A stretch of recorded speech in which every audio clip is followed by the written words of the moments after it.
Los desposeídos, de Úrsula K. Le Guin. Capítulo 7. Hurras. Shevek encontró una carta en el bolsillo del nuevo gabán con forro de vellón que había encargado para el invierno en la tienda de la calle Pesadilla. No tenía idea de cómo había aparecido allí. No había llegado, por cierto, con el correo que le entregaban 3 veces al día y que consistía enteramente en manuscritos y reediciones de físicos de todo Hurras, invitaciones a recepciones y cándidos mensajes de escolares. Era una hoja de papel delgado, doblada y pegada, sin sobre. No llevaba sello ni franquicia de ninguna de las 3 empresas de correos rivales. La abrió con una vaga aprensión y leyó. Si eres un anarquista, ¿por qué colaboras con el sistema traicionando a tu mundo y la esperanza odoniana, o estás aquí para traernos esa esperanza? Víctimas de la injusticia y la represión, esperamos del mundo hermano la luz de la libertad en la noche oscura. Únete a nosotros, tus hermanos. No había ninguna firma, ninguna dirección.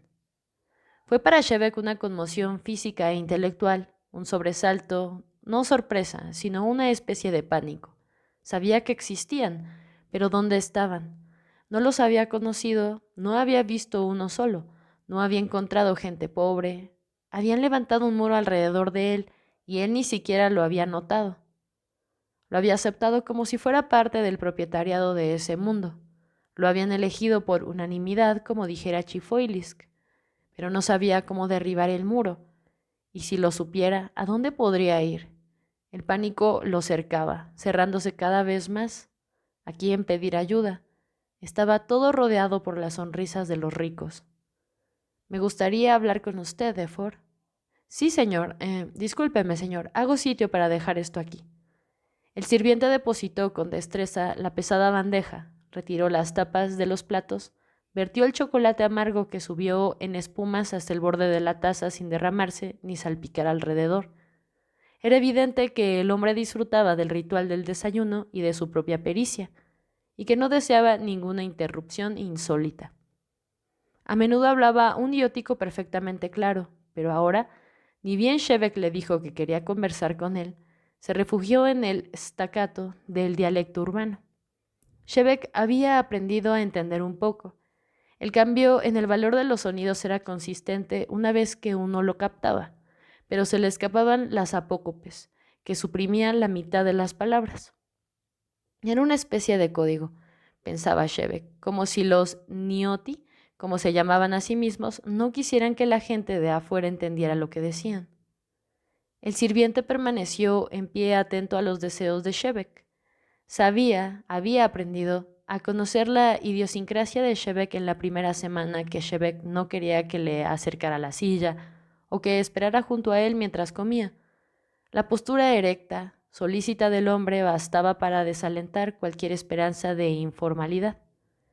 ¿Quiere sentarse, Efor? Con el permiso de usted, señor, respondió el hombre. Corrió a una silla media pulgada, pero no se sentó. De esto quiero hablarle. Usted sabe que no me gusta darle órdenes.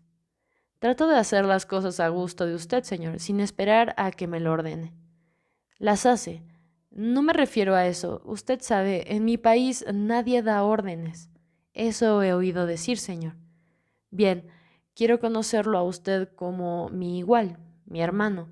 Usted es la única persona que conozco aquí que no es uno de los ricos, uno de los amos. Me interesa muchísimo hablar con usted. Quiero conocer la vida de usted. Advirtió una mueca de desprecio en la arrugada cara de Efor y se interrumpió con desesperación. Había cometido todos los errores posibles. Efor lo tomaba por un entrometido, un imbécil que lo trataba con arrogante condescendencia. Dejó caer las manos sobre la mesa en un gesto de impotencia y dijo: «Oh, demonios, lo siento, Efor. No sé cómo decirle lo que quiero. Olvídelo, por favor». «Como usted diga, señor». Efor se retiró. No había nada que hacer. Las clases desposeídas seguían siendo algo tan remoto como cuando había leído sobre ellas en el Instituto Regional de Poniente del Norte. Mientras tanto, había prometido pasar una semana con los Oye entre los trimestres de verano y primavera.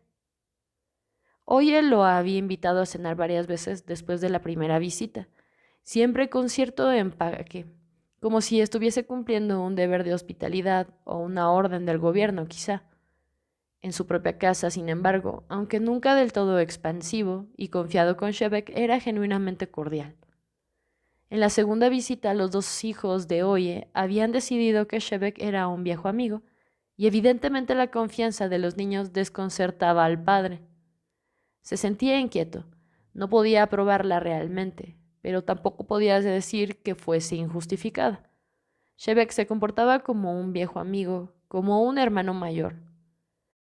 Los niños lo admiraban, y el más pequeño, Ini, llegó a quererlo apasionadamente.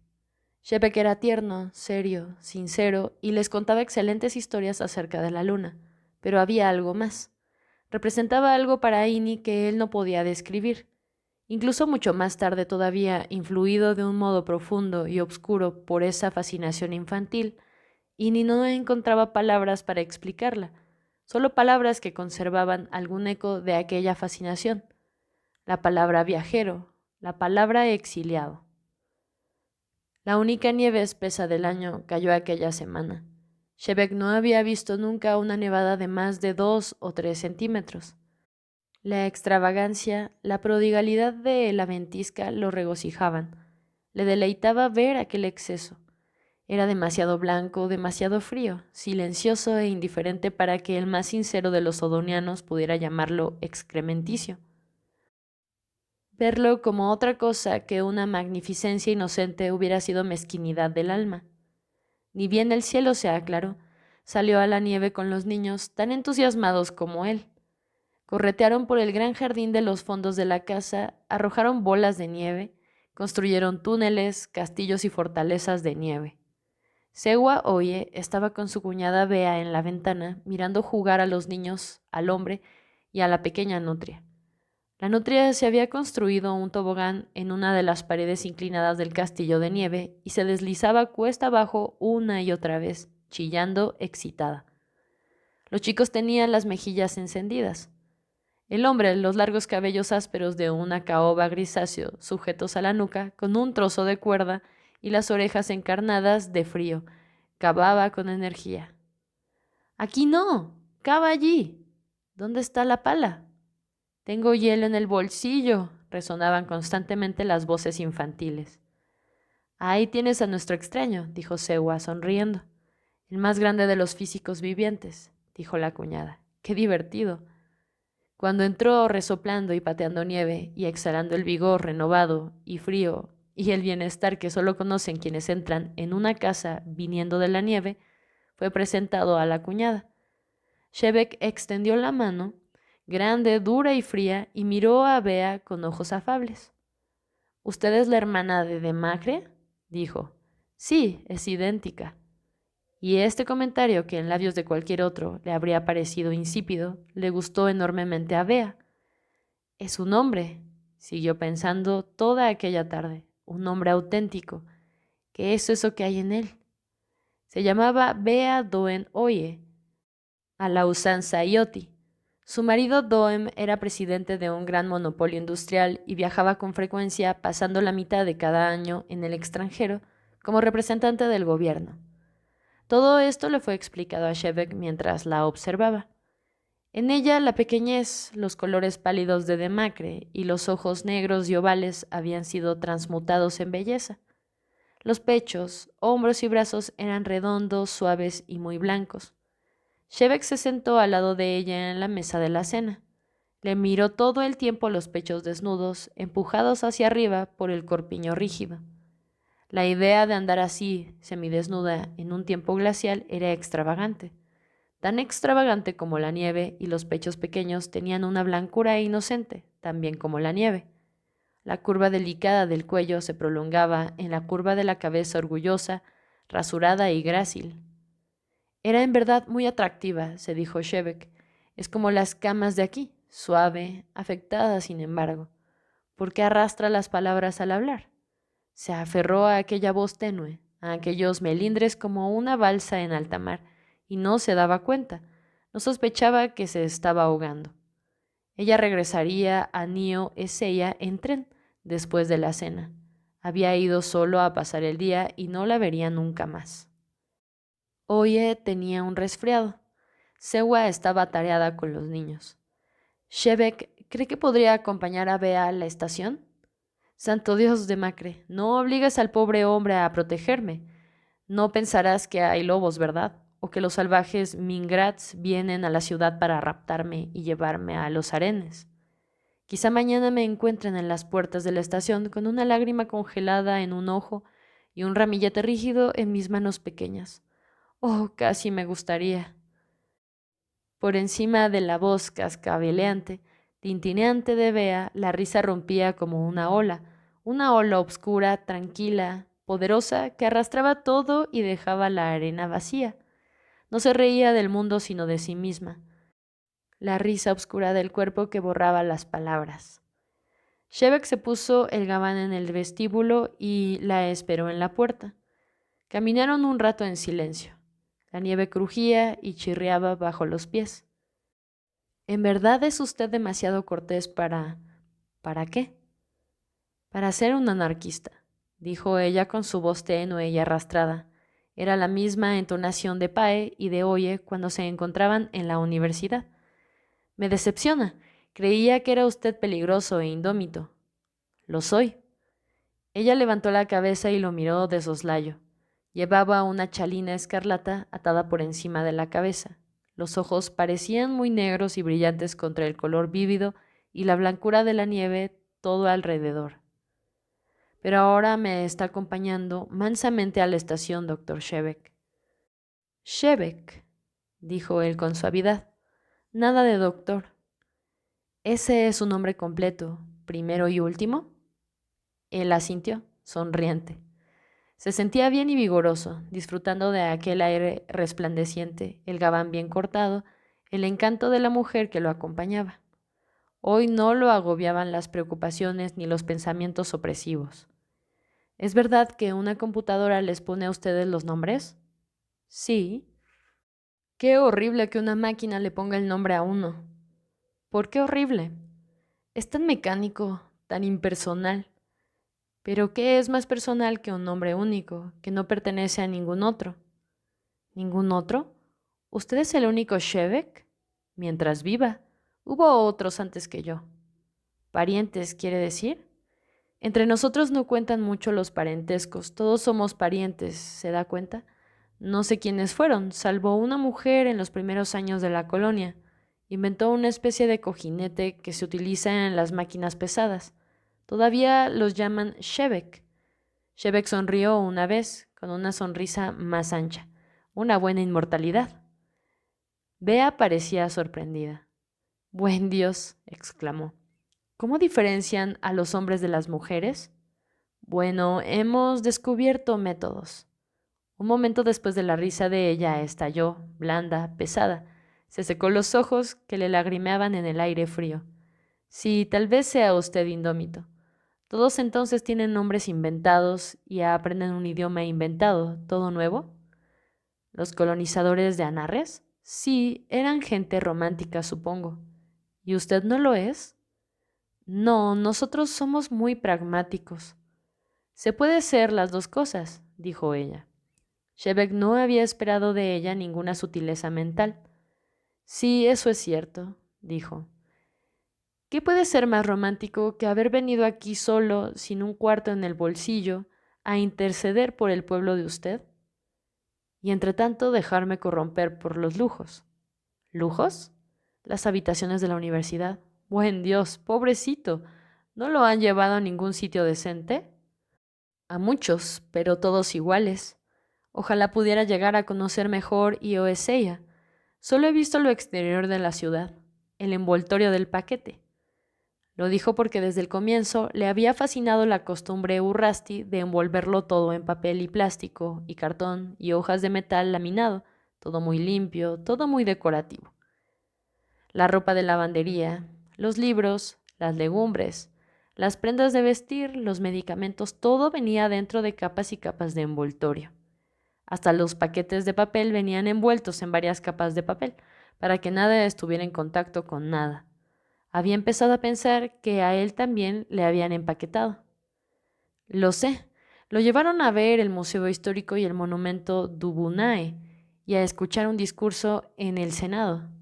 Shevek se echó a reír, pues ese había sido precisamente el itinerario de un día, el verano anterior. Lo sé, son tan estúpidos con los extranjeros. Yo me encargaré de mostrarle la verdadera Nio. Me gustaría. Conozco toda clase de gente maravillosa. Colecciono gente. Lo tienen ahí atrapado, junto con todos esos profesores y políticos aburridos, continuó parloteando. Shevek disfrutaba de aquella charla insustancial tanto como del sol y la nieve. Llegaron a la pequeña estación de Amoeno. Ella tenía billete de vuelta. El tren llegaría de un momento a otro. No espere, se va a congelar. Shevek no respondió, pero se quedó allí, corpulento en el gabán forrado de vellón, mirándola con afecto. Ella se miró el puño del abrigo y sacudió un copo de nieve del bordado. ¿Tiene esposa, Shevek? No. ¿Nadie de familia? Oh, sí, una compañera. Nuestras hijas. Discúlpeme, estaba distraído. Para mí una esposa es algo que solo existe en Urras. ¿Qué es una compañera? Bea lo miró de frente con malicia. Supongo que ustedes dirían una esposa o un esposo. ¿Por qué no vino con usted? Porque ella no quiso venir, y la niña menor tiene apenas 2 años ahora. Además, Shevek titubeó. ¿Por qué no quiso venir? Bueno, allí tenía trabajo, aquí no. Si hubiese sabido que ella hubiera disfrutado aquí de tantas cosas, le habría pedido que viniera, pero no se lo pedí. Hay que tener en cuenta el problema de la seguridad, ¿sabe? ¿La seguridad aquí? Él titubeó otra vez y al fin dijo, también cuando regrese. ¿Qué le sucederá? Preguntó Bea, los ojos redondos de asombro. El tren cruzaba la colina en las afueras del pueblo. Oh, probablemente nada, pero hay gente que me considera un traidor, porque trato de entablar amistad con Urras, ¿entiende? Podrían ponerme dificultades cuando vuelva. No quiero que ocurra, por ella y por las niñas. Ya tuvimos un poco de eso antes de que yo saliera para aquí. Suficiente. ¿Correrá un peligro real, quiere decir? Shevek se agachó para oírla, pues el tren entraba en la estación con un estrépito de ruedas y vagones. No lo sé, dijo sonriendo. ¿Sabe que nuestros trenes son muy parecidos a estos? Un buen diseño no requiere cambios. La acompañó hasta un coche de primera clase. Como Bea no abría la puerta, la abrió él. Cuando ella entró, Shevek metió la cabeza observando el compartimento. Por dentro no se parecen, sin embargo. ¿Todo esto es privado para usted sola? Oh, sí. Detesto la segunda clase. Hombres mascando goma, madera y escupiendo. ¿Masca madera la gente en Anarres? No, seguramente no. Oh, hay tantas cosas que me encantaría saber acerca de usted y de su país. A mí me encantaría hablar de eso, pero nadie pregunta. Volvamos a vernos y hablemos entonces. Me llamará la próxima vez que venga ahí o prométalo. Prometo, dijo Shevek afable. Magnífico. Sé que usted no promete en vano. Todavía no sé nada de usted, salvo eso. Eso puedo verlo. Adiós, Shevek. Puso por un momento la mano enguantada en la de él, mientras Shevek sostenía la puerta. La máquina emitió un doble silbido y Shevek cerró la puerta y vio partir el tren. La cara de Bea un centelleo blanco y escarlata en la ventanilla. Volvió animado a pie a casa de los Oye y libró una batalla de bolas de nieve con Ini hasta el anochecer. Revolución en Benbili. El dictador huye. La capital en poder de cabecillas rebeldes. Sesión de emergencia en el CGM. Posible intervención de AIO. El periódico se excitaba en grandes titulares. La ortografía y la gramática se perdían por el camino. Era como leer la charla de Éfor. Anoche los rebeldes se apoderan del oeste de Mesqui y hostigan al ejército. Era el modo verbal de los Ioti, el pasado y el futuro consolidados en un tiempo presente explosivo, inestable. Shebeck leyó los periódicos y buscó una descripción de Benville en la enciclopedia del CGM. La nación, nominalmente una democracia parlamentaria, era de hecho una dictadura militar gobernada por generales. Un vasto territorio del hemisferio occidental, montañas y sabanas áridas, su poblado pobre. Tendría que haber ido a Benville, pensó Shebeck, pues la idea lo atraía. Se imaginaba las llanuras pálidas, el viento incesante, la noticia lo había conmovido extrañamente. Escuchaba los boletines por la radio, que rara vez había encendido desde que descubriera que la función principal del aparato era la de anunciar cosas en venta. Los comunicados de la radio, así como los del telefax oficial en los auditorios públicos, eran breves y escuetos, un curioso contraste con los periódicos populares que en todas las páginas vociferaban revolución. El general Havebert, el presidente, logró escapar sano y salvo en su famoso avión blindado, pero algunos generales menores fueron capturados y castrados, y un castigo que los Benville preferían a la ejecución desde tiempos inmemoriales. El ejército, al batirse en la retirada, quemaba los campos y aldeas. Los guerrilleros hostigaban al ejército. En Mesqui, la capital, los revolucionarios abrían las cárceles y liberaban a los prisioneros. Shebeck leía con el corazón en la boca. Había esperanza, todavía había una esperanza. Según las noticias de la lejana revolución, con una evasión creciente. El cuarto día, cuando miraba en el Tele-X la transmisión de un debate en el Consejo de Gobiernos Mundiales, vio que el embajador Ioti en el CGM anunciaba que Ayo, acudiendo en ayuda del gobierno democrático de Benville, enviaba refuerzos armados al presidente, general Havebert. La mayoría de los revolucionarios Benville ni siquiera estaban armados. Las tropas Ioti llegarían con cañones, carros blindados, aeroplanos, bombas. Shebeck leyó en el periódico la descripción del armamento y sintió náuseas. Sintió náuseas y furia, y no había nadie con quien hablar. Pae no contaba. Atro era un militarista ardiente. Oye era un hombre moral, pero tenía temores secretos, preocupaciones de propietario, y se aferraba a nociones rígidas de ley y orden. Podía reconocer que le tenía simpatía a Shebeck solo negándose a admitir que era un anarquista. La sociedad odoniana se llamaba a sí misma anarquista, decía, pero en realidad eran simples populistas primitivos que vivían sin gobierno aparente porque la población escaseaba y no tenían estados vecinos. Cuando la propiedad de los odonianos fuera amenazada por un rival agresivo, o despertarían a la realidad o serían exterminados. Los rebeldes Benville estaban despertando ahora a la realidad, descubriendo que la libertad es inútil si no hay armas para defenderla. Le explicó todo esto a Shebeck discutiendo con él. No importaba quiénes gobernaban o quiénes creían gobernar a los Benville, la política de la realidad concernía a la lucha de poder entre Ayo y Zu. La política de la realidad, repitió Shebeck. Miró a Oye y dijo, una frase curiosa en boca de un físico. De ninguna manera, tanto el político como el físico manejan casos reales, las fuerzas reales, las leyes básicas del mundo.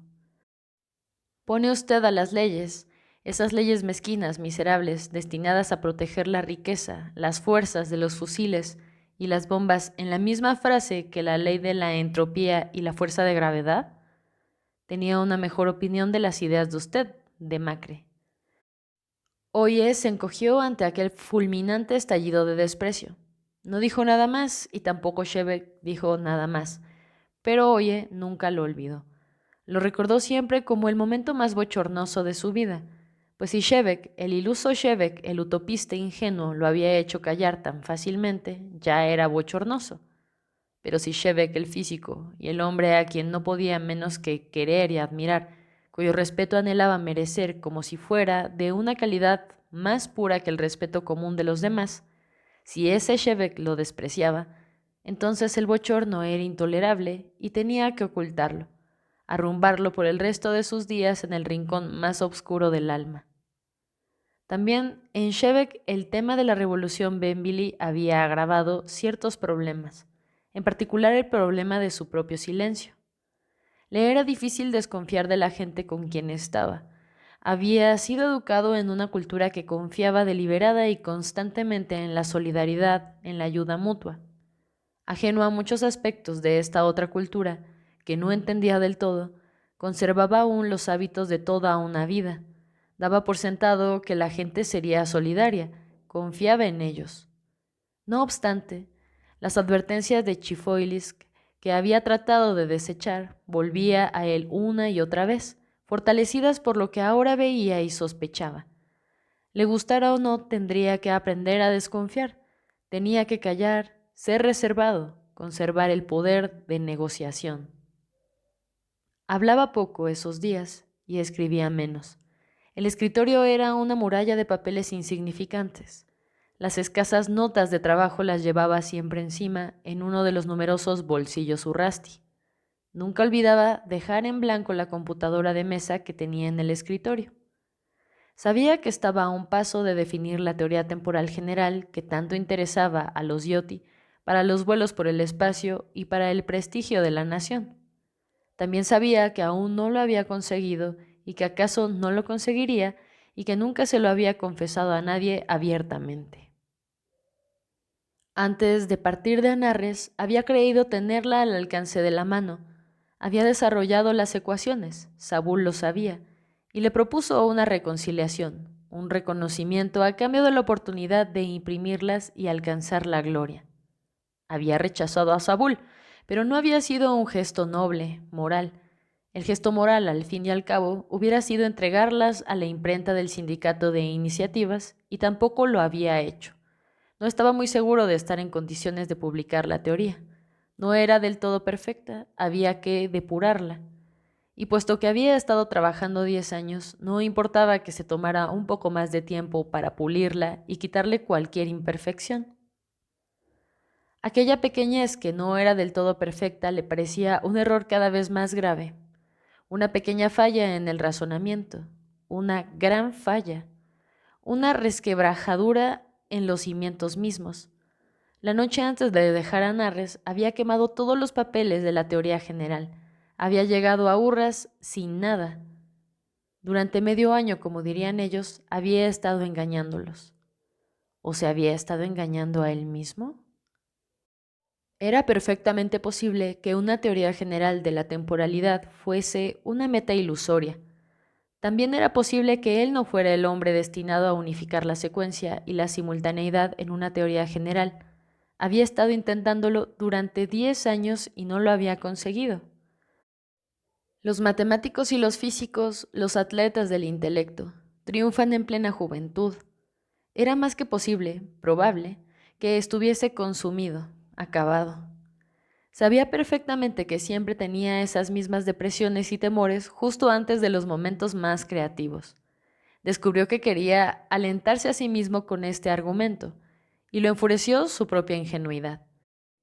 Interpretar el orden temporal como un orden causal era una idea demasiado estúpida para un filósofo del tiempo. ¿Estaría senil ya?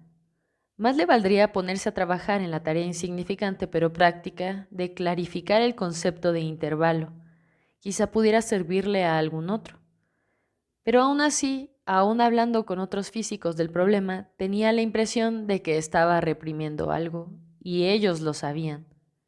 Estaba harto de reprimir, estaba harto de no hablar de la revolución, de no hablar de física, de no hablar de nada. Iba a una conferencia cruzando el campo de la universidad. En el follaje nuevo de los árboles cantaban los pájaros. No los había oído en todo el invierno, pero ahora estaban otra vez allí, pródigos, derramando las dulces melodías. Rudy, cantaban, Tidu. Esta propiedad es para mí, este territorio es para mí, me pertenece a mí. Shebeck permaneció un momento inmóvil bajo los árboles escuchando. Luego se desvió del sendero, fue hacia la estación y tomó un tren matutino a Neo-Eseya. Tenía que haber una puerta abierta en algún lugar de este maldito planeta. Pensó mientras iba en el tren en tratar de salir de Ayo, en ir a Benville quizá, pero no lo consideró seriamente. Tendría que viajar por barco o por avión. Lo descubrirían y le impedirían abandonar el país. El único lugar donde podía refugiarse, esconderse de sus anfitriones benévolos y protectores, era la gran ciudad a la vista de todos. No era una huida. Aun cuando lograse salir del país, seguiría encerrado, recluido en urras, como quiera que lo llamaran los anarquistas, dominados por la mística de las fronteras nacionales. No podía decirse que esto fuese una fuga. Sin embargo, se sintió repentinamente contento, como hacía días que no lo estaba, cuando se le ocurrió que sus anfitriones benévolos y protectores podrían pensar, por un rato, que había huido. Era el primer día realmente temprano de aquella primavera. Los prados estaban cubiertos de verdor, centellantes de agua. En las dehesas, las hembras apacentaban acompañadas por la prole. Las crías de las ovejas eran particularmente encantadoras, saltarinas como blancas pelotas elásticas moviendo las colas en círculo. En un corral esperaba el progenitor, el macho cabrío, el toro, el semental, henchido el cogote, impetuoso como una tempestad, cargado de poder generativo. Las gaviotas revoloteaban sobre los estanques desbordantes, blancos sobre el azul, y las nubes blancas iluminaban el cielo pálido. Las ramas de los árboles frutales terminaban en puntos rojos y algunos capullos se habían abierto rosados y blancos. Mirando desde la ventanilla del tren, Shebeck descubrió que en aquel estado de ánimo desazonado y rebelde se sentía dispuesto a oponerse aún a la belleza del día. Era una belleza injusta. ¿Qué habían hecho los Urrasti para merecerla? ¿Por qué se les brindaba a ellos tan pródiga, tan generosa, y era tan escasa, tan terriblemente escasa en su propio planeta? Estoy pensando como un Urrasti, se dijo, como un maldito propietario, como si merecer significara algo, como si la belleza se pudiera ganar o la vida. Trató de no pensar en nada, de dejarse llevar y contemplar la luz del sol en el cielo y los corderitos que triscaban en los campos de la primavera.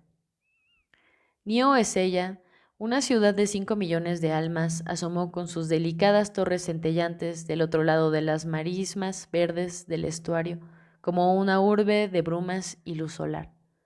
El tren se deslizó con un leve balanceo por un largo viaducto y la ciudad emergió más alta, más brillante, más compacta hasta que repentinamente envolvió el tren entero en la rugiente obscuridad de un ascenso subterráneo.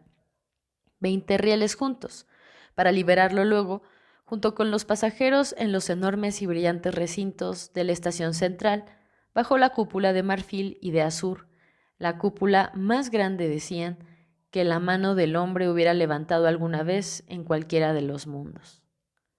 Shebeck vagabundeó a través de acres de mármol pulido bajo aquella bóveda enorme y etérea, y llegó por fin a la larga serie de puertas por las que entraban y salían multitudes urrasti, todos con un determinado propósito, todos separados.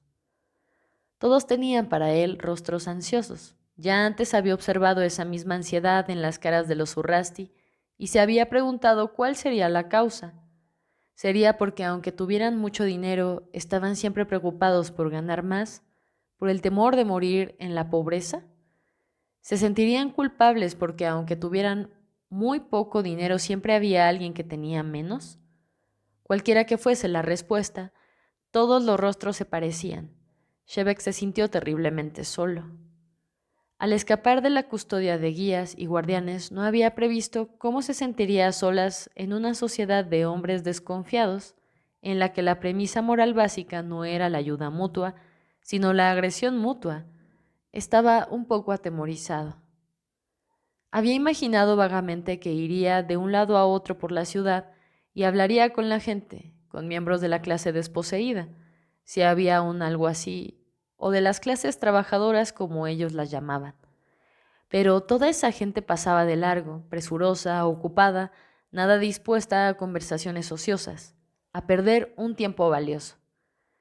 Le contagiaron la prisa, tenía que ir a alguna parte, pensó, cuando salió a la luz del sol y a la magnificencia multitudinaria de la calle Moye. ¿A dónde? ¿A la Biblioteca Nacional? ¿Al Jardín Zoológico? Pero no quería hacer turismo. Indeciso se detuvo frente a una tienda próxima a la estación, que vendía periódicos y baratijas. Los titulares del periódico decían: Zhu envía tropas en ayuda de los rebeldes Benvili, pero no reaccionó. En vez de mirar el diario, miró las fotografías en colores expuestas en los estantes. Se le ocurrió que no tenía ningún recuerdo de Urras. Cuando una visita a países extraños suele comprar recuerdos de viaje. Le gustaban las fotografías, pistas de Ayo, las montañas que había escalado, los rascacielos de Nio, la capilla de la universidad, casi el mismo paisaje que veía desde la ventana del cuarto. Una muchacha campesina ataviada con un bonito vestido provinciano, las torres de Rodared, y la que primero lo había atraído, un corderito en un prado de flores dando pataditas en el aire y al parecer riéndose. A la pequeña Pilon le gustaría ese corderito. Tomó unas tarjetas y las llevó al mostrador. Y 55 y la ovejita 60 y un mapa, aquí tiene, señor, 1.40. Hermoso día, ¿verdad, señor? Por fin ha llegado la primavera. ¿No tiene más pequeño, señor? Shebek había sacado un billete de 20 unidades. Manoseó con torpeza el cambio que le había dado cuando comprara el billete de tren, y tras un breve estudio de las inscripciones de los billetes y monedas, consiguió reunir una unidad 40. Está bien, señor, gracias, y que pase un día agradable. También la amabilidad se compraba con dinero, lo mismo que las tarjetas postales y el mapa. Habría sido igualmente amable el vendedor si él hubiese entrado en la tienda como entraba un Anarresti en una proveeduría de bienes de consumo a buscar lo que necesitaba, saludar con un gesto al encargado y marcharse. Inútil, inútil pensar en esa forma. Cuando estás en el reino de la propiedad, piensa como un propietario, vístete como ellos, actúa como ellos, sé como ellos. No habían parques en el centro de Nio. La tierra era demasiado valiosa para derrocharla en esparcimientos. Shebek se internó cada vez más en las mismas calles anchas y rutilantes por las que lo habían paseado muchas veces. Llegó al paseo Saemtenevia y lo atravesó deprisa, temiendo que se repitiera la pesadilla diurna. Ahora estaba en el distrito comercial. Bancos, edificios de oficinas, edificios de gobierno. ¿Era así toda Nio Esseia? Cajas grandes y brillantes de piedra y cristal, enormes, ornamentadas, paquetes descomunales, vacíos, vacíos. Al pasar por la ventana de una planta baja con la inscripción Galería de Arte, entró, pensando huir de la claustrofobia moral de las calles y reencontrar en un museo la belleza de Urras. Pero en todos los cuadros de aquel museo habían etiquetas con precios adheridas a los marcos. Se detuvo a contemplar un desnudo de una mujer hábilmente pintado. La etiqueta indicaba 4.000 umi. Es un feite, le dijo un hombre trigueño que había aparecido junto a él sin hacer ruido. Hace una semana teníamos 5, la gran sensación en el mercado de arte dentro de poco. Un feite es una inversión segura. 4.000 unidades es el dinero que cuesta mantener a 2 familias durante un año en esta ciudad, dijo Shebek. El hombre lo inspeccionó y dijo, arrastrando las palabras: Sí, bueno, pero usted ve, señor, esta es una obra de arte. ¿Arte? Un hombre hace arte porque tiene que hacerlo. ¿Por qué hicieron esta pintura? Usted es un artista, supongo, dijo el hombre, ahora con desembozada insolencia. No, soy un hombre que reconoce la mierda cuando la ve. El comerciante retrocedió. Cuando estuvo al alcance de Shebek, empezó a decir algo acerca de la policía. Shebek hizo una mueca y salió a paso largo de la tienda. Un poco más adelante se detuvo. No podía seguir de ese modo. ¿Pero a dónde ir? ¿A ver a alguien? A alguien, a otra persona. Un ser humano. Alguien que le diera ayuda, no que se la vendiera. ¿Quién? ¿Dónde? Pensó en los hijos de Oye, los niños que lo querían, y durante un rato no pudo pensar en nadie más. De pronto, una imagen le apareció en la mente, distante, pequeña y clara. La hermana de Oye. ¿Cómo se llamaba? Prométame que me llamará, le había dicho. Y desde entonces le había escrito 2 veces invitándolo a cenar, con una letra clara e infantil, en un papel grueso muy perfumado. Shebek había ignorado las invitaciones junto con otras de gente desconocida. Ahora las recordó. Recordó al mismo tiempo el otro mensaje, en el que había aparecido inexplicablemente en el bolsillo de su gabán. Únete a nosotros, tus hermanos. Pero no podía encontrar ningún hermano en Urras. Entró en la tienda más próxima. Era una confitería, todas serpentinas de oropel y estuco rosado con hileras de vitrinas repletas de cajas y latas, cestas de bombones y golosinas, rosa, castaño, crema, oro. Preguntó a la mujer que estaba detrás de las vitrinas si lo ayudaría a buscar un número telefónico. Se sentía tranquilo ahora después del arrebato de cólera en la tienda de arte, y tan humildemente ignorante y extranjero que la mujer quedó conquistada. No solo lo ayudó a buscar el nombre en el pesado tomo de números telefónicos, ella misma llamó desde el teléfono de la tienda. ¿Hola? Shebek, dijo, y se quedó callado. El teléfono era para él un vehículo de necesidades urgentes, notificaciones de muertes, nacimientos y terremotos. No se le ocurría nada que decir. ¿Shebek? ¿De veras? Qué bueno que me ha llamado. No me importa despertarme si es usted. ¿Estaba durmiendo? Profundamente, y todavía estoy en la cama. Está tibia y deliciosa. ¿Por dónde anda usted? En la calle se cae, creo. ¿Y qué hace ahí? Venga enseguida, ¿qué hora es? Buen Dios, casi mediodía. Ya sé, lo encontraré a mitad de camino, junto al estanque de los botes en los jardines del Palacio Viejo. ¿Sabrá encontrarlo? Escúcheme, tiene que quedarse. Doy una fiesta absolutamente paradisíaca esta noche. Parloteó un rato más. Él asentía a todo. Cuando salía de atrás del mostrador, la vendedora le sonrió. Convendría que le llevara una caja de dulces, ¿no le parece, señor? Shebek se detuvo. ¿Sí? Nunca caen mal, señor. Había un algo de descaro y complacencia en la voz de la mujer. El aire de la tienda era tibio y dulzón, como si todos los perfumes de la primavera se hubieran acumulado allí. Shebek seguía en pie en medio de las vitrinas de pequeños lujos tentadores. Alto, pesado, abstraído, como los pesados machos en los corrales, los carneros y toros adormecidos por la tibieza anhelante de la primavera. Le prepararé lo mejor de lo mejor, dijo la mujer, y llenó una cajita de metal exquisitamente esmaltada con hojas en miniatura de chocolate y rosas de azúcar. Envolvió la lata en un papel de seda, puso el paquete en una caja de cartón plateado, envolvió la caja en un grueso papel de color rosa y lo ató con una cinta de terciopelo verde. En todos los movimientos hábiles de la mujer había una divertida y simpática complicidad, y cuando le entregó a Shebek el envoltorio completo, y él lo tomó y se disponía a salir musitando las gracias, no había esperanza en la voz de la vendedora que le recordó: «Son 10.60, señor». Hasta lo hubiera dejado ir compadeciéndolo como las mujeres compadecen la fuerza, pero él regresó obedientemente y contó el dinero. Tomó el tren subterráneo para llegar a los jardines del Palacio Viejo y al estanque de los botes, donde niños graciosamente vestidos hacían navegar embarcaciones de juguete, barquichuelos maravillosos con cordaje de seda y arboladura de bronce que parecían piezas de orfebrería. Vio a Bea del otro lado del ancho y brillante círculo de agua y fue hacia ella, bordeando el estanque, consciente de la luz del sol, del viento primaveral, del verde tierno de las primeras hojas en los árboles obscuros del parque. Almorzaron en un restaurante del parque, en una terraza protegida por una alta cúpula de vidrio. En el interior de la cúpula, a la luz del sol, los árboles estaban cubiertos de hojas, sauces encorvados sobre un estanque en el que flotan unas aves gordas y blancas, observando con indolente voracidad a los comensales, esperando las obras.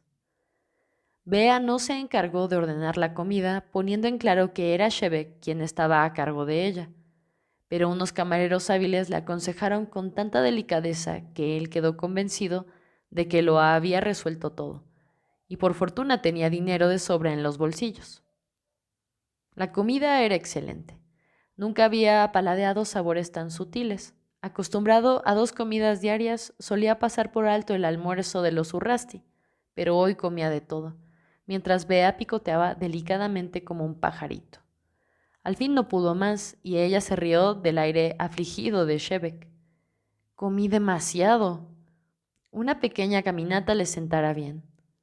Fue una pequeñísima caminata, un lento paseo de 10 minutos por el césped, y de pronto Bea se dejó caer con naturalidad a la sombra de un barranco de arbustos, brillantes de flores doradas.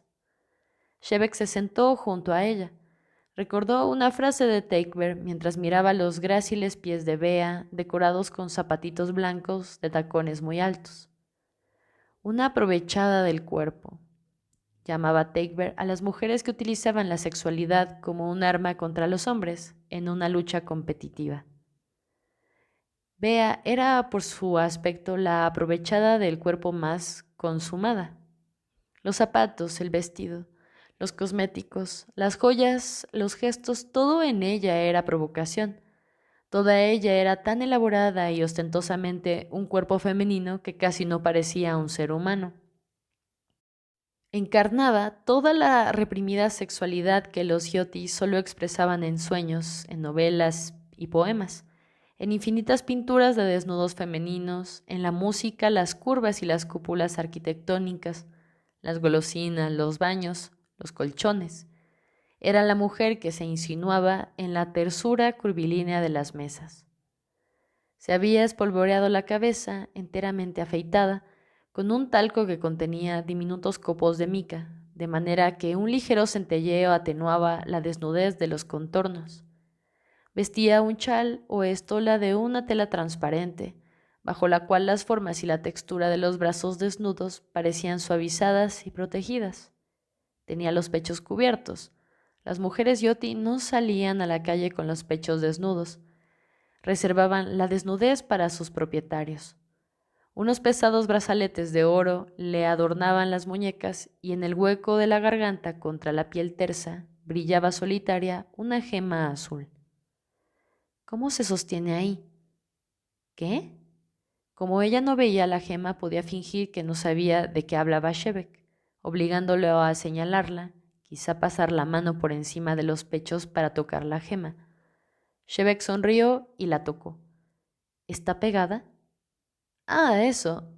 No, tengo un imán diminuto incrustado ahí dentro, y la gema tiene detrás un trocito de metal. ¿No es al revés? De cualquier modo estamos unidas. ¿Tiene un imán debajo de la piel?, inquirió Shebek con espontánea repugnancia. Bea sonrió y retiró el zafiro para que él pudiera ver que no había ahí nada más que el minúsculo hoyuelo plateado de una cicatriz. Usted me reprueba tan totalmente. Es estimulante.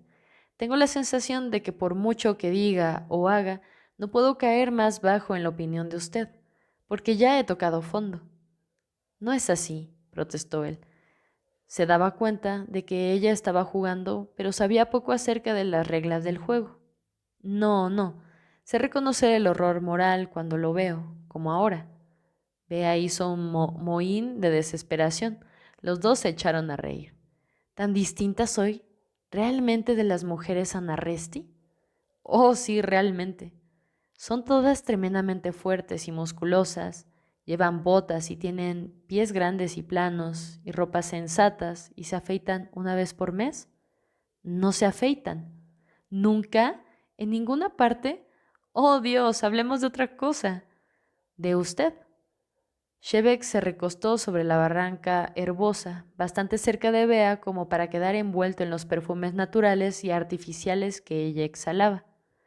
Quiero saber si una mujer Urrasti se contenta con ser siempre inferior.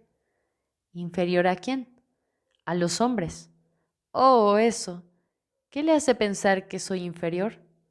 Al parecer, en la sociedad de ustedes los hombres se ocupan de todo: la industria, las artes, la administración, el gobierno, las decisiones.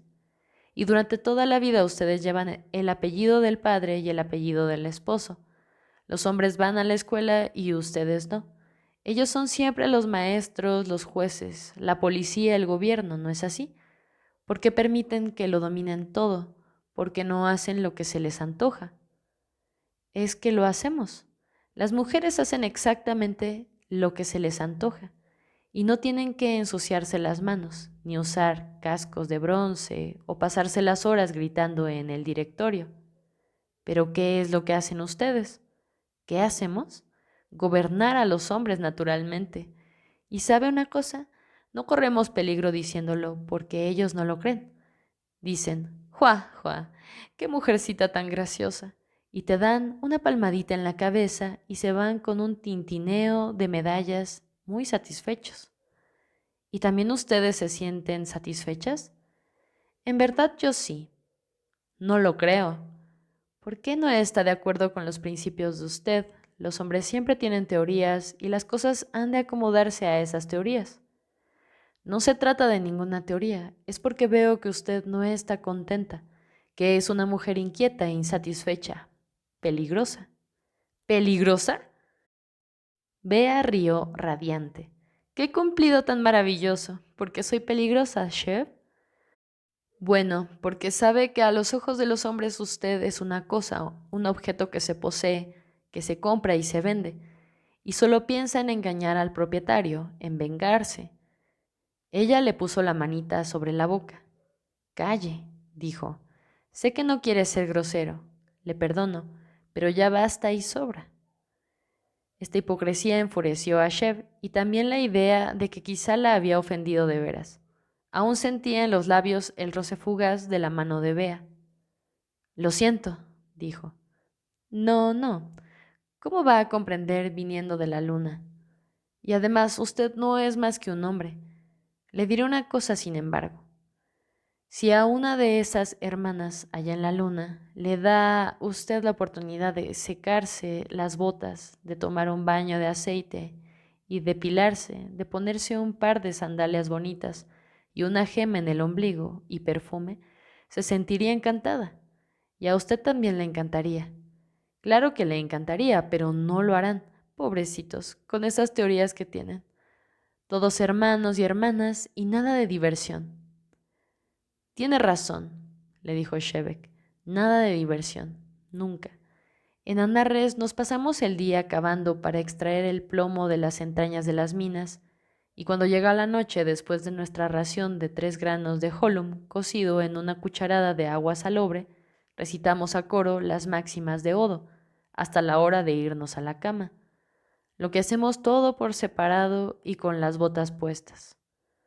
Su fluidez eniótico no era suficiente para permitirle el vuelo verbal que este discurso hubiera tenido en su propia lengua, una de esas fantasías improvisadas que solo Takeber y Sadik habían escuchado con bastante frecuencia como para estar acostumbradas a ellas. No obstante, imperfecto y todo, asombró a Bea. La risa oscura estalló, densa y espontánea. Buen Dios, es usted un imaginativo además. ¿Hay algo que no sea? Un vendedor, dijo él. Ella lo estudió, sonriente. Había algo profesional, algo teatral en la actitud de Bea. No es común que las personas miren a otras intensamente de muy cerca, salvo las madres a sus hijos pequeños, los médicos a sus pacientes o los amantes entre ellos. Shebek se incorporó. Quiero caminar un rato más. Ella le tendió la mano para que él la sostuviera y la ayudara a levantarse. El ademán era indolente e incitante, pero ella dijo con una ternura incierta en la voz: Es usted como un hermano realmente. Deme la mano, prometo que lo soltaré.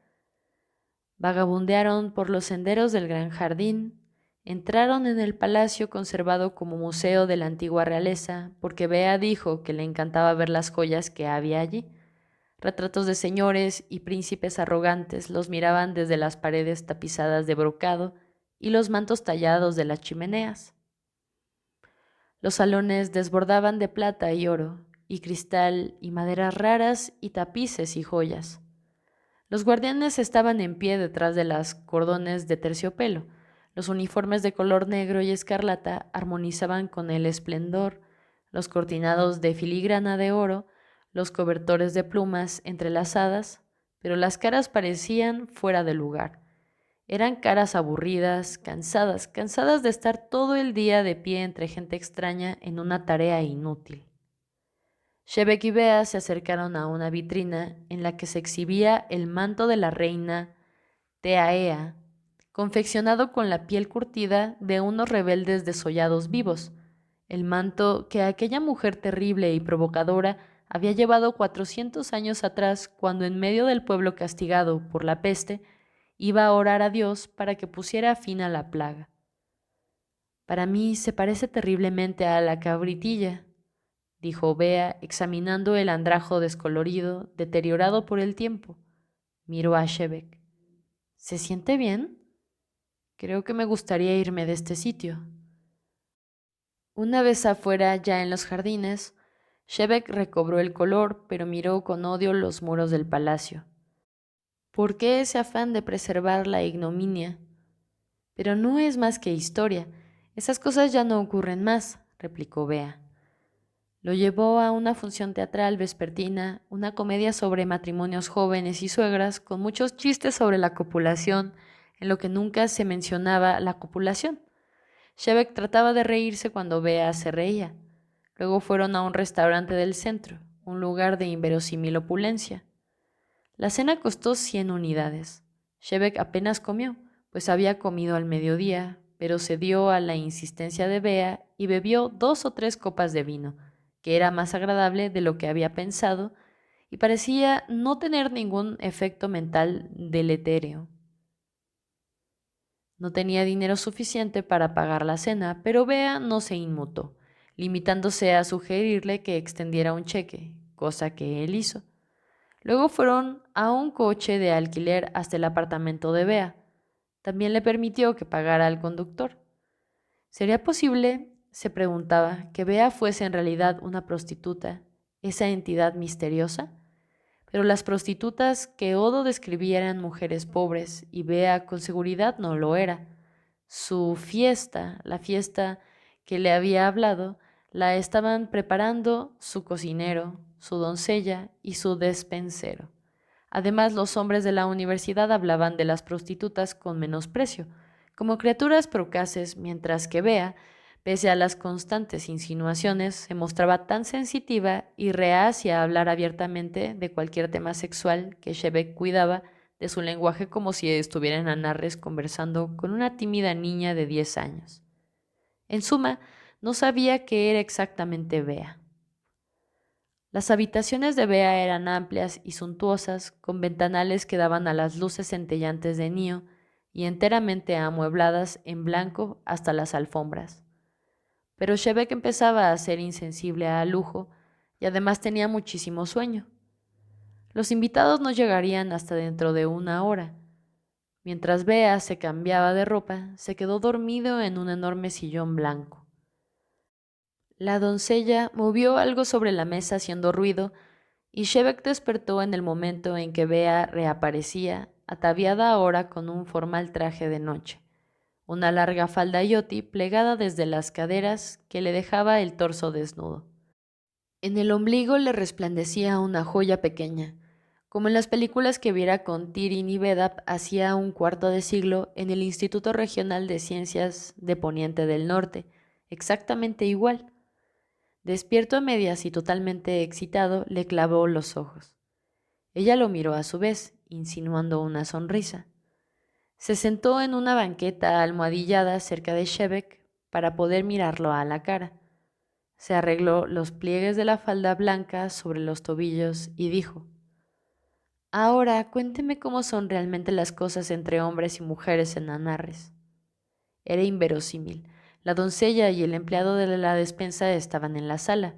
Ella sabía que él tenía una compañera, él sabía que ella lo sabía, y no habían cambiado entre ellos una sola palabra sobre la copulación. Sin embargo, el vestido, los movimientos, el tono de voz de Bea, ¿qué era sino una invitación declarada? Entre un hombre y una mujer hay lo que ellos quieren que haya, dijo con cierta brusquedad. Cada uno y ambos. ¿Entonces es cierto que ustedes no tienen moral?, preguntó ella, como escandalizada y encantada a la vez.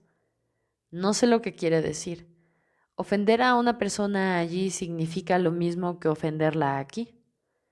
¿Quiere decir que se atienen a las mismas normas anticuadas? Yo creo que la moral no es más que otra superstición, lo mismo que la religión. Hay que tirarla por la borda.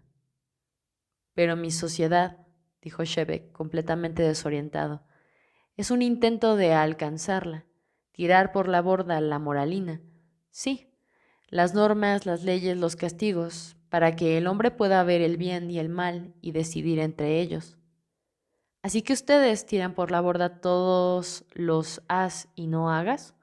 Pero ¿sabe una cosa? Yo creo que ustedes, los odonianos, se equivocaron de medio a medio. Tiraron por la borda a los sacerdotes y los jueces y las leyes de divorcio y todo eso, pero conservaron en el fondo el problema real. Lo arrinconaron muy adentro, en la conciencia de todos ustedes, pero todavía sigue allí. Son tan esclavos como siempre, no son verdaderamente libres. ¿Cómo lo sabe?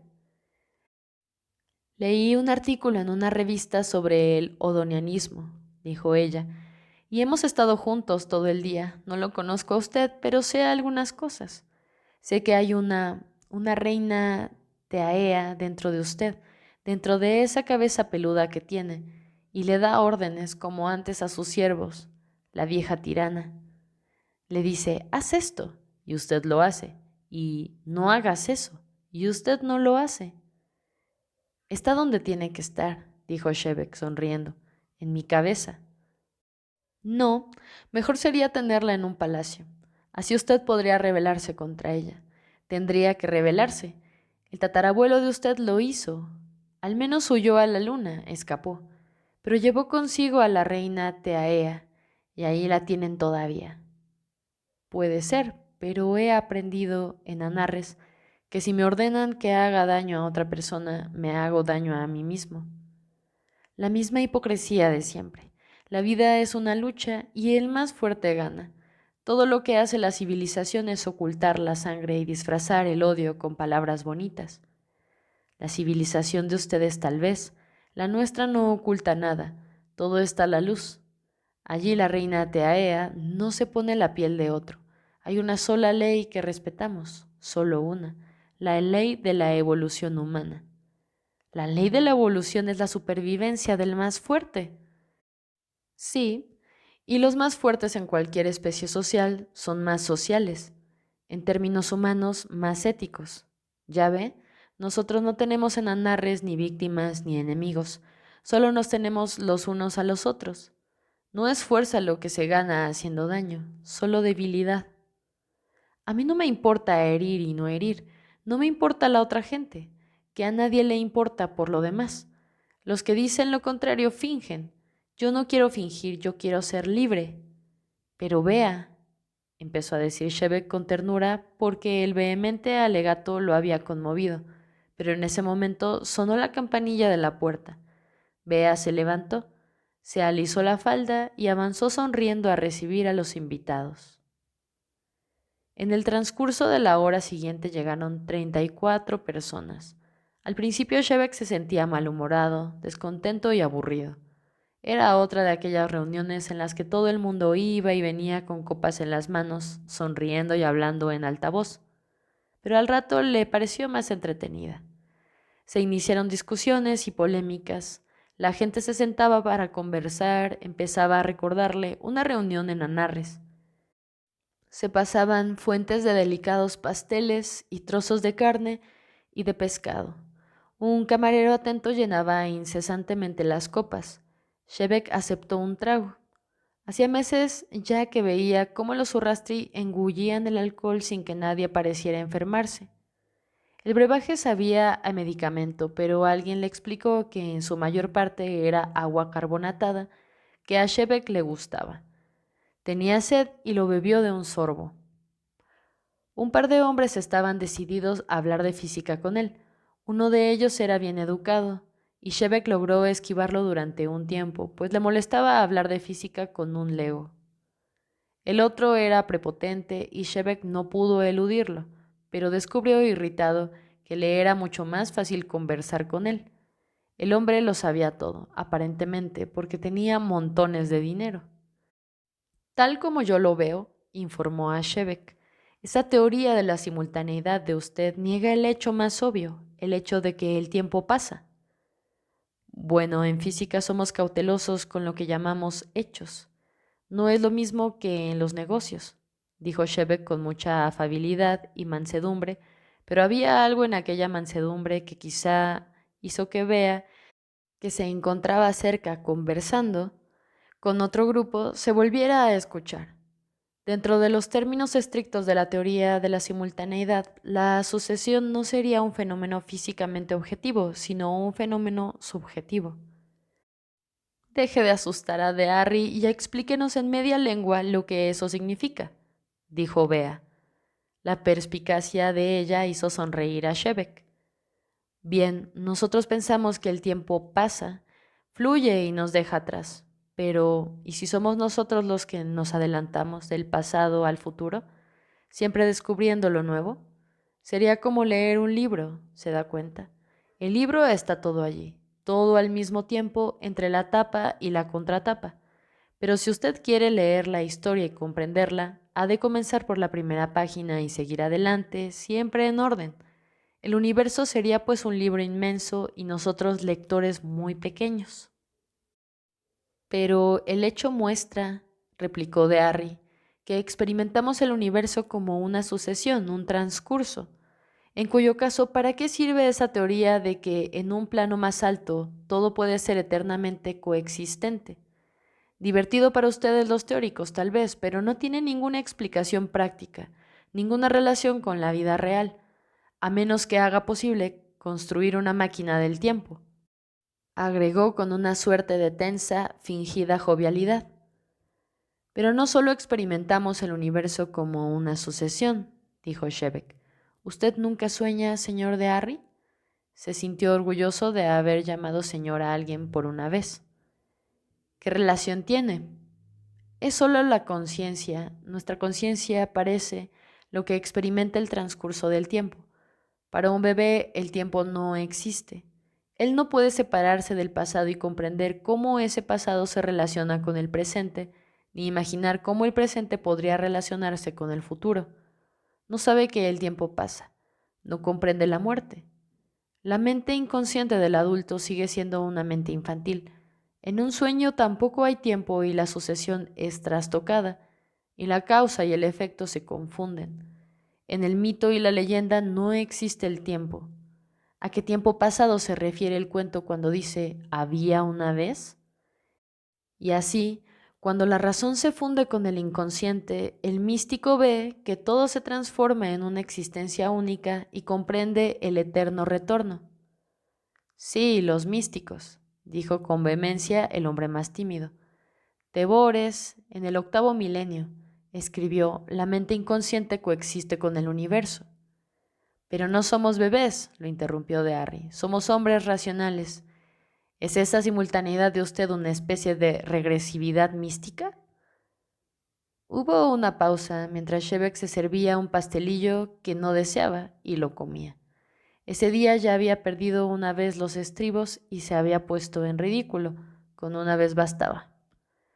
Tal vez podría vérsela, dijo, como el intento de establecer cierto equilibrio. Vea usted, la secuencia explica eficazmente nuestro sentido lineal del tiempo y la evidencia de la evolución. Incluye la creación y la mortalidad, pero allí se detiene. Explica todos los cambios, pero no puede explicar por qué las cosas perduran. Habla solo de la flecha del tiempo, nunca del círculo del tiempo. ¿El círculo? Preguntó el inquisidor más educado, con un anhelo tan evidente de comprender que Shebek se olvidó por completo de Harry y se dejó llevar por el entusiasmo, moviendo las manos y los brazos como si tratara de mostrar materialmente las flechas, los ciclos, las oscilaciones de que hablaba. El tiempo procede en ciclos como también en una línea. Un planeta gira, ¿ve? Un ciclo, una órbita alrededor del Sol es un año, ¿no? Y 2 órbitas, 2 años, y así sucesivamente. Uno puede contar las órbitas interminablemente. Un observador puede hacerlo. En realidad, con un sistema como ese medimos el tiempo, el contador del tiempo, el reloj. Pero dentro del sistema del ciclo, ¿dónde está el tiempo? ¿Dónde comienza y dónde termina? La repetición infinita es un proceso atemporal. Es menester compararlo, referirlo a algún otro proceso cíclico o no cíclico para poder verlo como temporal. Y bien, esto es muy curioso y muy interesante. ¿Ya lo ve? Los átomos, usted sabe, tienen un movimiento cíclico. Los compuestos estables están constituidos por partículas dotadas de un movimiento regular, periódico, un movimiento correlativo. En realidad, son los ciclos atómicos de tiempo reversible los que confieren a la materia la permanencia que hace posible la evolución. Las pequeñas interporalidades sumadas constituyen el tiempo, y luego en la escala grande, el cosmos. Bueno, usted sabe, nosotros pensamos que el universo, todo es un proceso cíclico, una oscilación de expansión y contracción, sin ningún antes, sin ningún después. Solo dentro de cada uno de los grandes ciclos en los que vivimos, solo allí hay tiempo lineal, hay evolución, hay cambio. Por lo tanto, el tiempo tiene dos aspectos. Está la flecha, el río que fluye, sin lo cual no hay cambio, no hay progreso, ni dirección, ni creación. Y está el círculo o el ciclo, sin el cual todo es caos, la sucesión sin sentido de instantes, un mundo sin relojes, sin estaciones, sin promesas. Usted se contradice, dijo de Harry con la tranquilidad del saber superior. En otras palabras, uno de esos aspectos es real, el otro es simplemente una ilusión. Muchos físicos han dicho eso, admitió Shebeck. Pero, ¿qué dice usted? Le preguntó al que quería saber. Bueno, yo creo que es una manera fácil de salir del atolladero. ¿Se puede acaso desechar el ser o el devenir como una ilusión? El devenir sin el ser carece de sentido. El ser sin el devenir es un aburrimiento total. Si la mente es capaz de percibir el tiempo en estos dos aspectos, entonces una auténtica filosofía del tiempo incluiría un campo en el que la relación de los dos aspectos o procesos podrían al fin comprenderse. Pero ¿para qué sirve esa clase de comprensión? Dijo de Harry, si no resulta en aplicaciones prácticas tecnológicas. Puro malabarismo verbal, ¿no? Solo un propietario verdadero puede hacer esas preguntas, dijo Shebeck, y nadie se dio cuenta de que había insultado a Dearry con la palabra más despectiva de su vocabulario.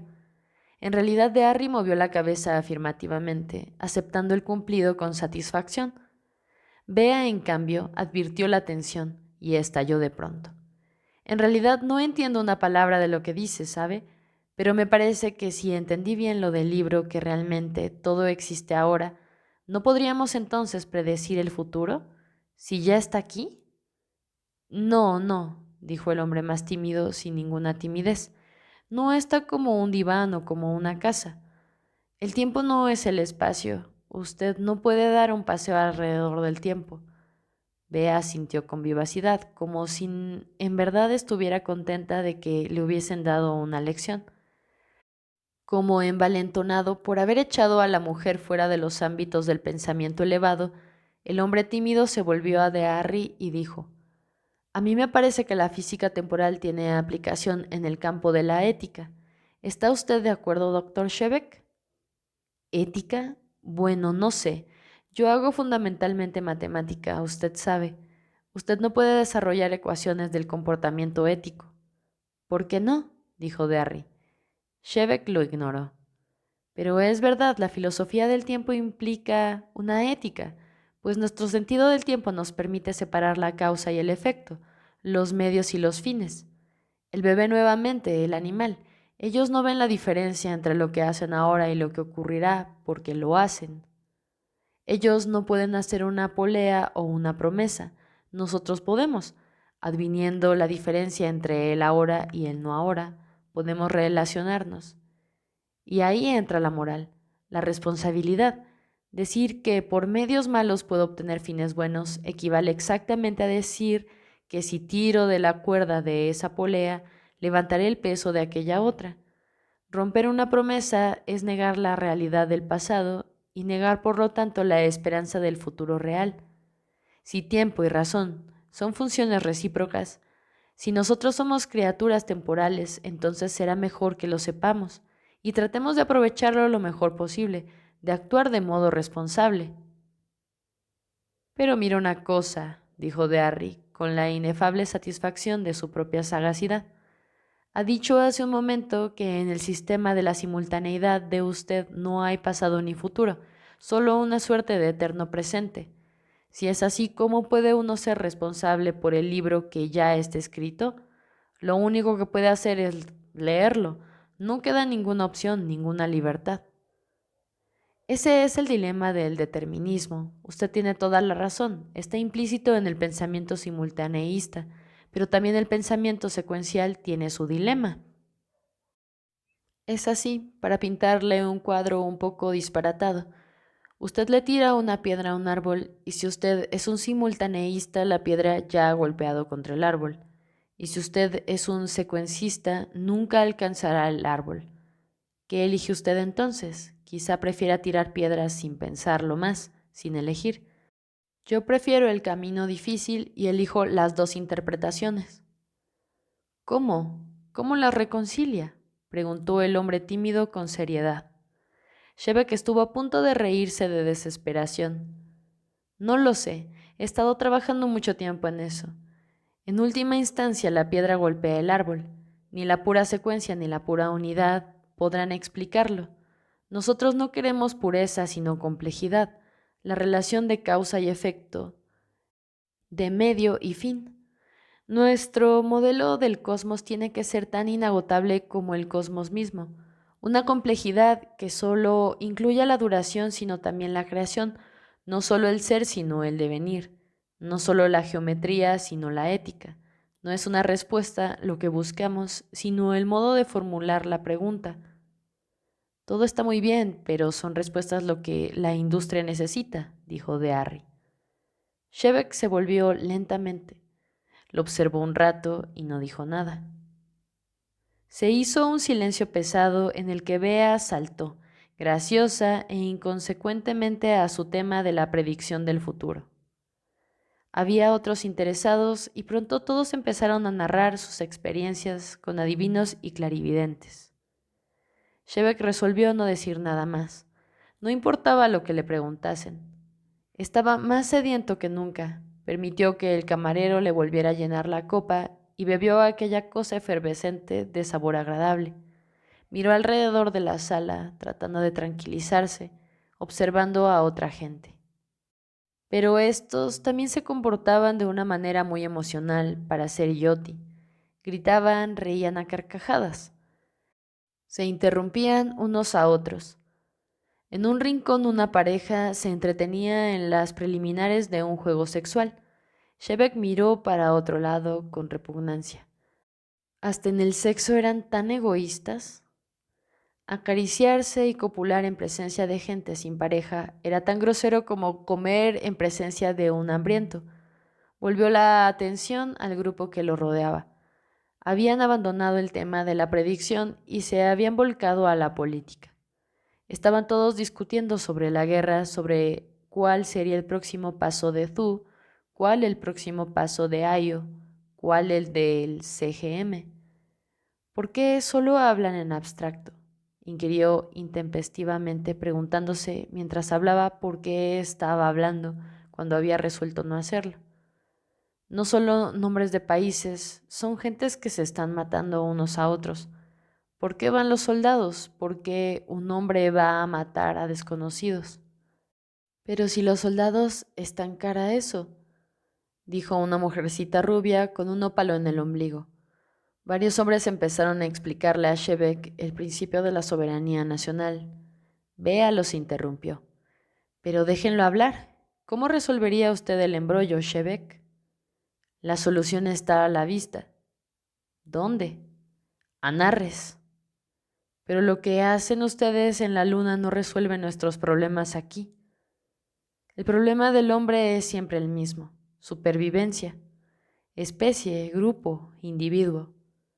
Defensa nacional, gritó alguien. Ellos discutían, él discutía, sabía lo que quería decir. algo claro y verdadero que podía convencer a otros, pero por alguna razón no conseguía decirlo con propiedad. Todo el mundo gritaba. La mujercita rubia palmeó el ancho brazo del sillón en que estaba sentada y Shebek se instaló junto a ella. La cabeza rasurada y sedosa asomó por debajo de la cabeza de Shebek.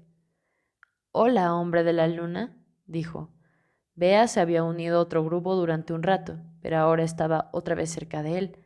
Tenía la cara encendida y los ojos grandes y líquidos. Shebek creyó ver a Pae del otro lado de la sala, pero había tanta gente que las caras se le confundían. Las cosas se sucedían en espasmos y paroxismos, con lagunas intermedias, como si le permitiesen asistir entre bastidores al funcionamiento del cosmos cíclico, según la hipótesis de la vieja Garp. Si no defendemos el principio de autoridad legal, degeneraremos en mera anarquía, tronó un hombre gordo mal encarado. Sí, degeneraremos, dijo Shebek. Nosotros hemos disfrutado de esa anarquía durante 150 años. Los dedos de los pies de la mujercita rubia, calzados en sandalias de plata, asomaron por debajo de la falda, totalmente recamada de centenares y centenares de perlas diminutas. Bea dijo, pero hablamos de Anarres. ¿Cómo es realmente? ¿Es en verdad tan maravilloso? Estaba sentado en el brazo del sillón y Bea se había dejado caer en el cojín, a los pies de él, erguida y sumisa, los pechos tiernos, clavando en él una mirada ciega, la cara sonriente, complaciente, sonrosada. Algo sombrío giró en la mente de Shebek, oscureciéndolo todo. Tenía la boca seca. Vació la copa que el camarero acababa de llenarle. No sé, dijo. Sentía la lengua casi paralizada. No, no es maravilloso. Es un mundo feo, no se parece a este. Anarres es todo polvo y colinas secas. Todo es estéril, todo seco. Y la gente no es hermosa. Tienen manos y pies grandes como yo y como este camarero, pero no grandes vientres. Se ensucian mucho y se bañan juntos. Nadie aquí lo hace. Las ciudades son muy pequeñas e insignificantes, son tristes. No hay palacios, la vida es opaca y el trabajo duro. Uno nunca puede tener lo que quiere y ni siquiera lo que necesita, porque no hay para todos. Ustedes los Urrasti tienen suficiente para todos. Aire suficiente, lluvia suficiente, pastos, océanos, alimentos, música, edificios, fábricas, máquinas, libros, ropas, historia. Ustedes son ricos, nosotros pobres. Ustedes tienen, nosotros no tenemos. Todo es hermoso aquí, menos las caras. En Anarres nada es hermoso, nada excepto las caras. Las otras caras, los hombres y las mujeres. Nosotros no tenemos nada más. Aquí uno ve las joyas, allá uno ve los ojos. Y en los ojos se ve el esplendor del espíritu humano, porque nuestros hombres y mujeres son libres. Y ustedes los poseedores son poseídos, viven todos en una cárcel, cada uno a solas, solitario, con el montón de lo que posee. Viven en una cárcel y mueren en una cárcel. Eso veo en los ojos de ustedes. El muro, el muro. Todos lo estaban mirando. Shebek oía el sonido de su propia voz todavía vibrando en el silencio. Le escocían las orejas. La oscuridad, la tiniebla, volvió a moverse dentro de él. Me siento mareado, dijo y se levantó. Bea estaba a su lado. Venga por aquí, dijo con una risa corta, sofocada. Se abrió paso entre la gente y Shebek la siguió. Estaba muy pálido ahora. El mareo no se le pasaba. Pensó que ella lo conduciría al lavabo o hasta una ventana donde pudiera respirar un poco el aire fresco. Pero entraron en una habitación grande, iluminada con luces indirectas. Había una cama alta y blanca contra una pared. Un espejo cubría la mitad de otra. Se respiraba una fragancia intensa, dulce, acortinados a ropa blanca, el perfume de Bea. Usted es demasiado, dijo Bea, poniéndose delante de él y mirándolo a la cara en penumbra, con esa risa sofocada. Realmente demasiado.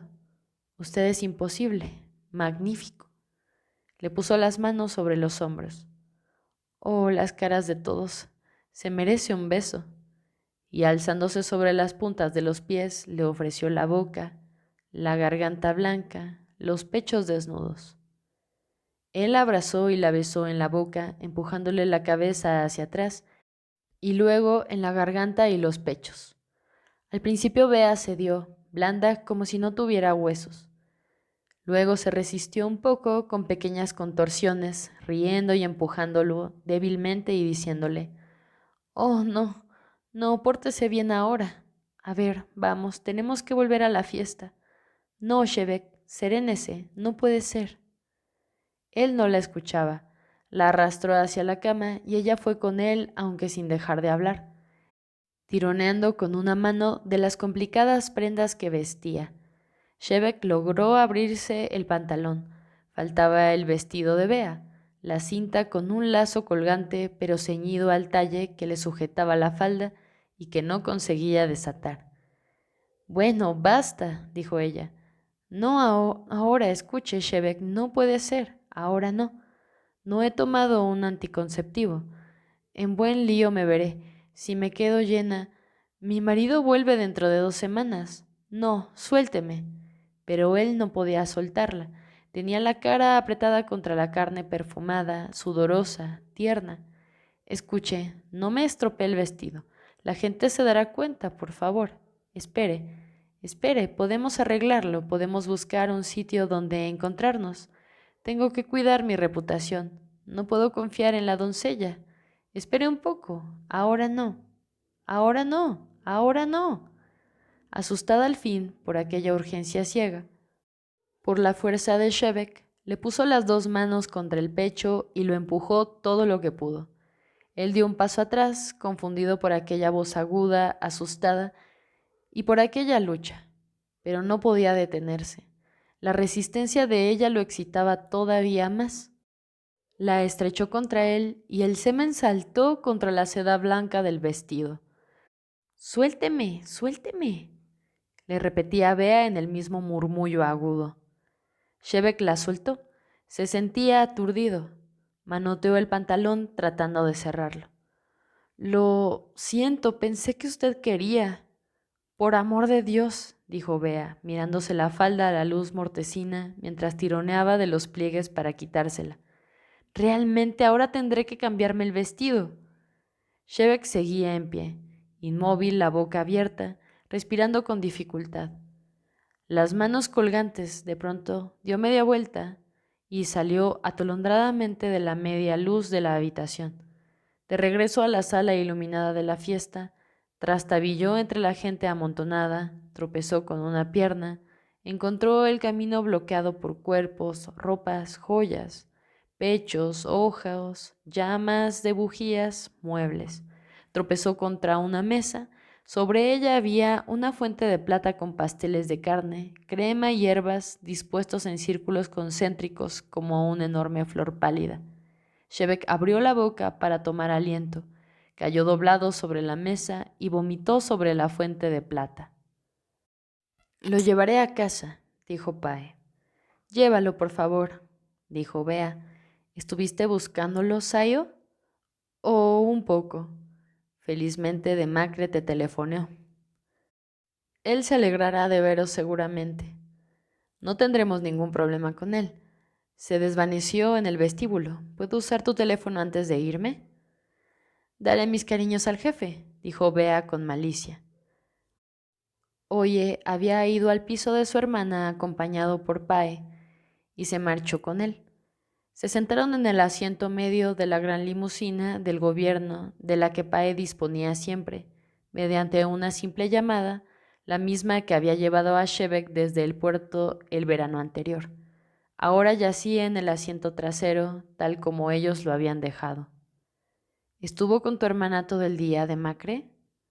«Desde el mediodía, parece». «Gracias a Dios. ¿Por qué te preocupa tanto que pueda ir a los barrios bajos?»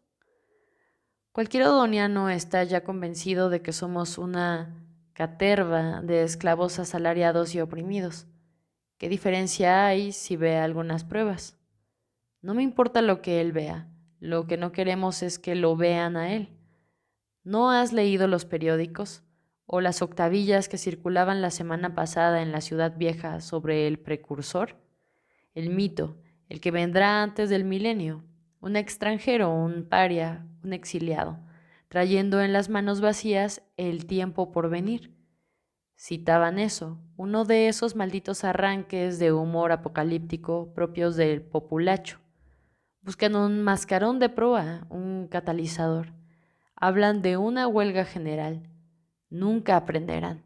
De todos modos necesitan una lección. Maldita chusma rebelde que luchen contra tú. Es lo único bueno que alguna vez conseguiremos de ellos. Ninguno de los dos volvió a hablar durante el trayecto. El sereno de la residencia de docentes decanos los ayudó a subir a Shebek. Lo descargaron como un fardo sobre la cama. El aliento del hombre borracho era repugnante. Oye se apartó de la cama, y el temor y el amor que sentía por Shebek crecieron en él, cada sentimiento estrangulando al otro. Arrugó el ceño y murmuró: imbécil de mierda. Apagó la luz y volvió al otro cuarto. Pae estaba en pie junto al escritorio revisando los papeles de Shebek. Deja eso, dijo Oye, mientras la expresión de repugnancia se le acentuaba en el rostro. Vamos, son las 2 de la mañana, estoy cansado. ¿Qué ha estado haciendo este bastardo de Macre? Nada todavía, absolutamente nada. ¿Será un farsante? ¿Habremos traído de Utopía a un condenado campesino ingenuo? ¿Dónde está su teoría? ¿Dónde está nuestro vuelo instantáneo? ¿Dónde está nuestra ventaja sobre los hainianos? 9, 10 meses alimentando al bastardo para nada. No obstante, se metió en el bolsillo uno de los trabajos, antes de seguir a Oye hacia la puerta.